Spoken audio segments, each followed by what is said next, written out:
Hello students, स्वागत है एक बार फिर से आप सभी का आपके अपने चैनल WPS में। मेरा नाम है वसीम और आप देख रहे हो वसीम फार्मा स्टडी चैनल। आज हम लोग बात करेंगे लॉ एंड एथिक्स का सेकंड टॉपिक, जिसमें हिस्ट्री के बारे में पढ़ेंगे। तो देखते हैं, चलिए देखते हैं हिस्ट्री क्या थी फार्मेसी लॉ एंड एथिक्स का। और ये जो स्लाइड दिख रही है ऑलरेडी हमने कवर कर लिया है, ये प्लेलिस्ट में अवेलेबल है, आप जाकर के वहाँ से देख सकते हो अगर आपने नहीं देखा है तो। चलिए बात करते हैं, हिस्ट्री पे आते हैं सीधे। तो सबसे पहले इंडिया में फार्मेसी की हिस्ट्री पढ़ना, हमको मेडिसिन बनाने का, फार्मेसी शॉप ओपन करने का, इसकी हिस्ट्री के बारे में सबसे पहले बात करेंगे। देखो 1811 की बात है, ठीक है ना। 1811 की बात है। तो 1811 में क्या हुआ, यहाँ से शुरुआत होती है। और शुरुआत कैसे होती है, उस टाइम पे इंडिया के अंदर कौन थे, अंग्रेज लोग थे, अंग्रेज़ों का शासन था। और ईस्ट इंडिया कंपनी के साथ में आए थे मिस्टर बाथगेट। तो मिस्टर बाथगेट आते हैं इंडिया में और ये क्या करते हैं, एक केमिस्ट शॉप ओपन करते हैं, ठीक है ना। कब, 1811 में। कहाँ पे करते हैं, कलकत्ता के अंदर। तो ये पहली बार ऐसा हुआ। उसके बाद में 100 साल के बाद, लगभग एक सदी के बाद में, एक सदी गुजर जाती है। और एक सदी के बाद में 1910 1910 की बात करते हैं, तो लगभग 100 साल हो गए। फिर क्या हुआ, this firm started manufacturing of the tincture. तो जो इन्होंने स्टार्ट किया था केमिस्ट शॉप, वो केमिस्ट शॉप अब धीरे धीरे डेवलप हो चुकी है। और वो क्या कर रहा है, अब क्या कर रहे हैं, मैन्युफैक्चर करना स्टार्ट कर देते हैं। 100 साल के बाद में क्या बनाते हैं, वो टिंक्चर और स्पिरिट बनाते हैं। ये क्या होते हैं, मेडिसिनल एल्कोहल बेस्ड मेडिसिन होते हैं। तो वो सब ये बनाना स्टार्ट कर देती है कंपनी, ठीक है ना। उसके बाद में और भी दूसरी कंपनियों का मतलब इंडिया में ग्रो करना स्टार्ट करते हैं, जैसे an other firm Smith Stanistreet and Co, मतलब उसके साथ में जो भी सहयोगी थे उन लोगों ने स्टार्ट करते हैं एक अलग फार्मेसी शॉप। एपोथिकेरी मीन्स होता है फार्मेसी। कब स्टार्ट करते हैं, वो 1821 में दूसरी यहाँ पे फर्म स्टार्ट होती है। और उसके बाद में ये जो फर्म है ये क्या करते हैं, धीरे धीरे ये ग्रो करता है, ये भी और ज़्यादा टाइम, लगभग ये भी कितना टाइम हो जाएगा, लगभग 100 साल। ये भी मान के चलो कि 98-97 ईयर के बाद में ये भी क्या करता है, 1821 में स्टार्ट होता है और 1980 में ये भी मेडिसिन बनाना स्टार्ट कर देता है, ठीक है ना। तो उसके बाद में ये सारी चीज़ें चलती रहती हैं। देन अब ये तो कहीं ना कहीं ये बाहर की कंपनी थी, बाहर के लोग थे।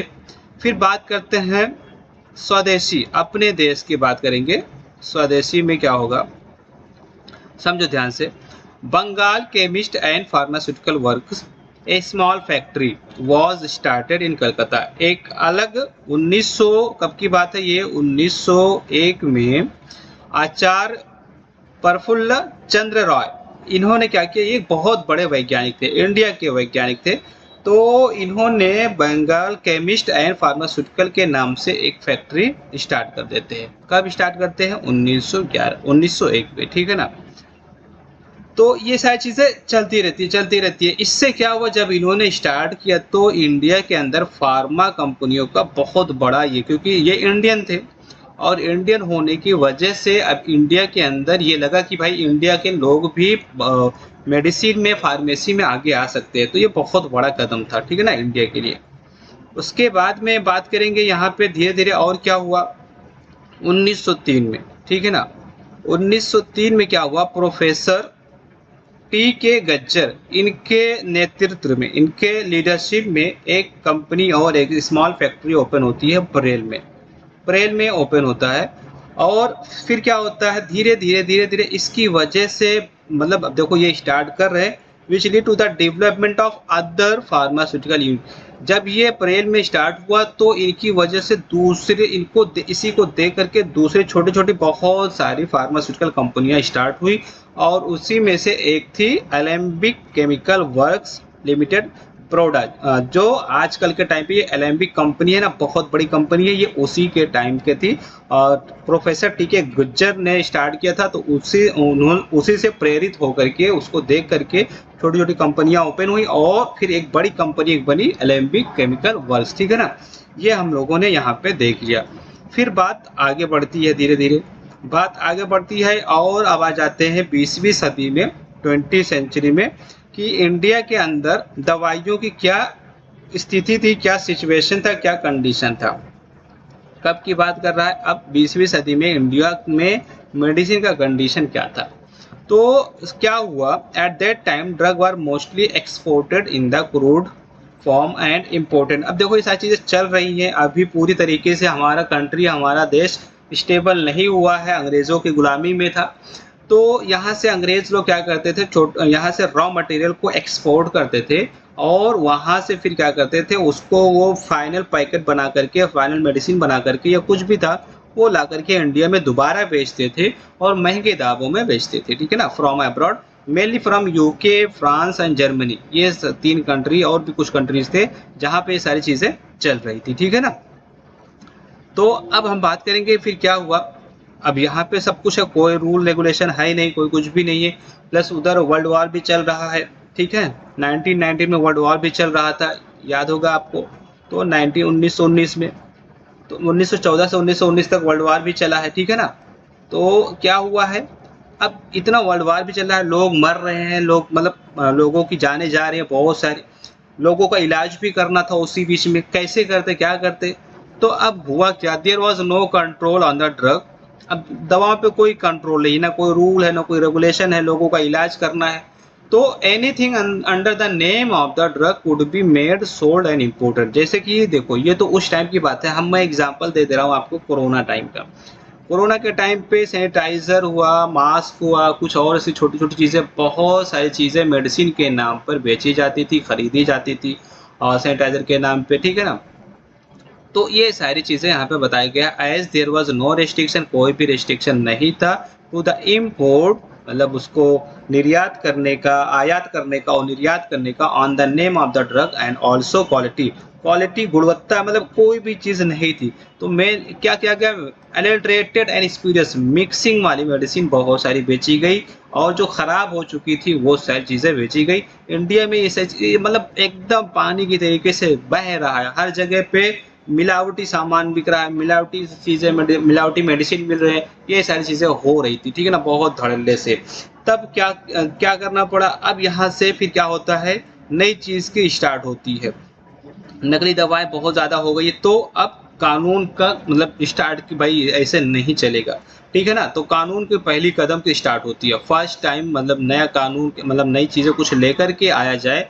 तो क्या किया गया, सर हारून ज़फ़र थे, इन्होंने क्या किया, हारून ज़फ़र ने राज्य परिषद, मतलब किसको, काउंसिल ऑफ स्टेट को, काउंसिल ऑफ स्टेट में क्या किया, इन्होंने एक प्रस्ताव पेश किया, ठीक है ना, रिकमेंडेशन वहाँ पे रखा और कहा कि भाई इसके लिए तत्काल कदम उठाया जाए, दवाओं की क्वालिटी के लिए और उसके स्टैंडर्ड को लेकर के, उसकी गुणवत्ता और उसकी मानक को नियंत्रित करने के लिए, उसकी क्वालिटी को और उसके स्टैंडर्ड को मेंटेन करने के लिए एक नया कानून लाया जाए, ठीक है ना।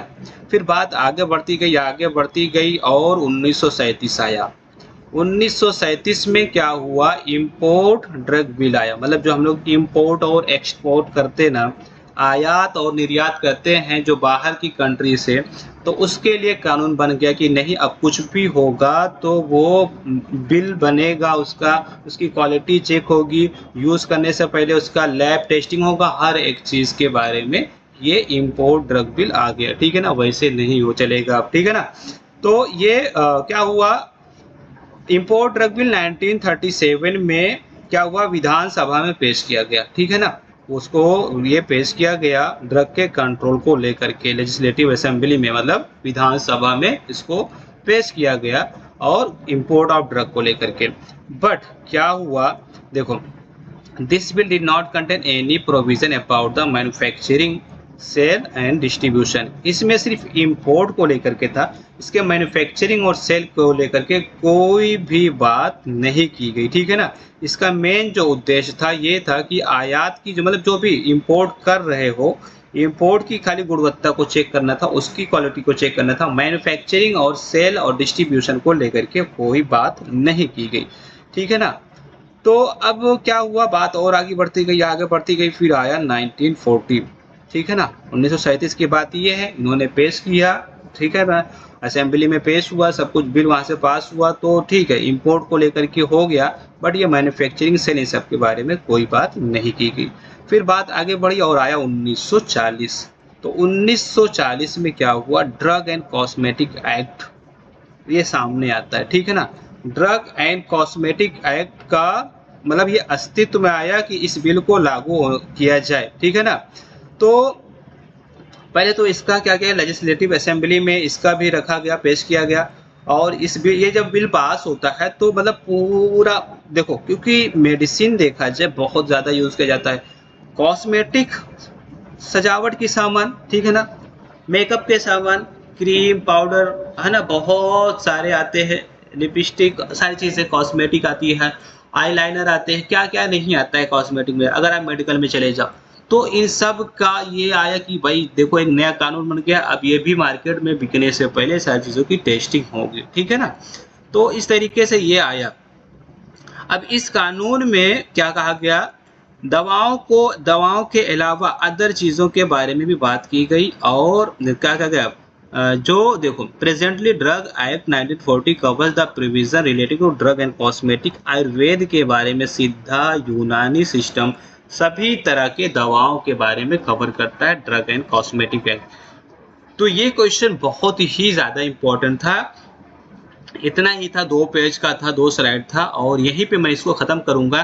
तो आपको फिर से एक बार रिवाइज कर दूँ, हिस्ट्री या लेजिस्लेटिव करके कुछ आपको पूछेगा तो कहाँ से स्टार्ट करना है आपको, 1811 से स्टार्ट करना है। ईस्ट इंडिया कंपनी में मिस्टर बाथगेट आए थे, कलकत्ता में उन्होंने ओपन किया था। उसके बाद में उन्होंने क्या किया, 100 साल के बाद उनकी शॉप ने ये बनाना स्टार्ट कर दिया है, टिंचर और स्पिरिट को।